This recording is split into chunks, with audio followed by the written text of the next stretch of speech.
వెంకటేశ్వర సినీ చిత్ర బ్యానర్‌లో బీవీఎస్ఎన్ ప్రసాద్ నిర్మిస్తున్నారు. ప్రస్తుతం షూటింగ్ జరుపుకుంటున్న ఈ మిథికల్ యాక్షన్ థ్రిల్లర్‌లో చైతన్య మునుపెన్నడూ చేయని డిఫరెంట్ క్యారెక్టర్‌లో కనిపించున్నారు. ఇక ఈ మూవీలో యంగ్ బ్యూటీ మీనాక్షి చౌదరి నటిస్తోంది. అయితే ఈ మూవీ నుంచి ఎప్పుడెప్పుడు అప్డేట్ వస్తుందని అక్కినేని ఫ్యాన్స్ వెయిట్ చేస్తున్న క్రమంలో తాజాగా దీపక్ సోమిశెట్టి ఈ మూవీకి సంబంధించిన అప్డేట్ ఇచ్చారు. ఈ మేరకు ఎక్స్ వేదికగా పోస్టర్ రిలీజ్ చేస్తూ నిశ్శబ్దంలో ఏదో చూస్తుంది.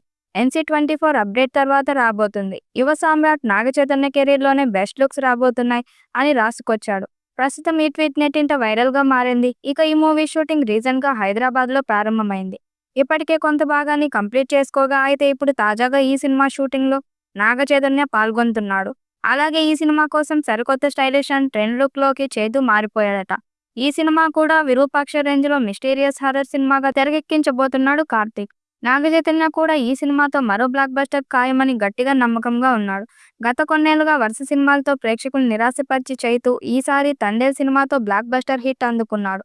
హిట్ అవ్వడం ఒకటే అయితే 100 కోట్ల క్లబ్‌లో కూడా చేరుకోవడం అక్కినేని అభిమానులకు ఫుల్ కిక్ ఇచ్చింది. ప్రస్తుతం చైతన్య విరూపాక్ష ఫేమ్ కార్తీక్ దండు దర్శకత్వంలో NC24 అనే మూవీలో నటిస్తున్నాడు.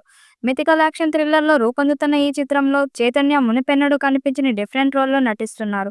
అయితే ప్రస్తుతం ఈ సినిమాకు సంబంధించి ఓ వార్త ఫిలిం సర్కిల్‌లో ఫుల్‌గా చక్కర్లు కొడుతుంది. నాగచైతన్య సరసన ఈ మూవీలో golden leg beauty Meenakshi Chaudhary నటిస్తున్నట్టు తెలుస్తుంది. అంతేకాకుండా హీరోయిన్స్ మధ్య జరిగే సన్నివేశాలకు సంబంధించి షూటింగ్ కూడా ప్రారంభించారని అంటున్నారు. గతేడాది చివర్లో లక్కీ భాస్కర్ సినిమాతో హిట్ అందుకున్న మీనాక్షి ఈ ఇయర్ సంక్రాంతికి వస్తున్నాంతో మరో బ్లాక్ బస్టర్ అందుకుంది. దీంతో వెంకీ మామకు అదిరిపోయే హిట్ ఇచ్చిన ఈ ముద్దుగుమ్మ అల్లుడు చైతన్యకు కూడా బ్లాక్ బస్టర్ ఇవ్వడం ఖాయమని ఫ్యాన్స్ సంతోషం వ్యక్తం చేస్తున్నారు. మరోవైపు సుకుమార్ రైటింగ్స్ కలిసి శ్రీ వెంకటేశ్వర సినీ చిత్ర బ్యానర్ బీవీఎస్ఎన్ ప్రసాద్ ఈ మూవీని నిర్మిస్తున్నారు. గత కొన్నేళ్లుగా నిర్మాత బీవీఎస్ఎన్ ప్రసాద్‌కు పెద్దగా కలిసి రావడం లేదు. ఆ బ్యానర్ నుంచి వచ్చిన సినిమాలు ఆశించిన స్థాయిలో ప్రేక్షకులను అలరించలేకపోతున్నాయి. వారి ప్రొడక్షన్‌లోనే రీసెంట్‌గా వచ్చిన జాక్ చిత్రం కూడా ఫ్లాప్ అయింది. దాంతో నిర్మాతగా ఈ సినిమాపైనే భారీ అంచనాలు పెట్టుకున్నారు ప్రసాద్.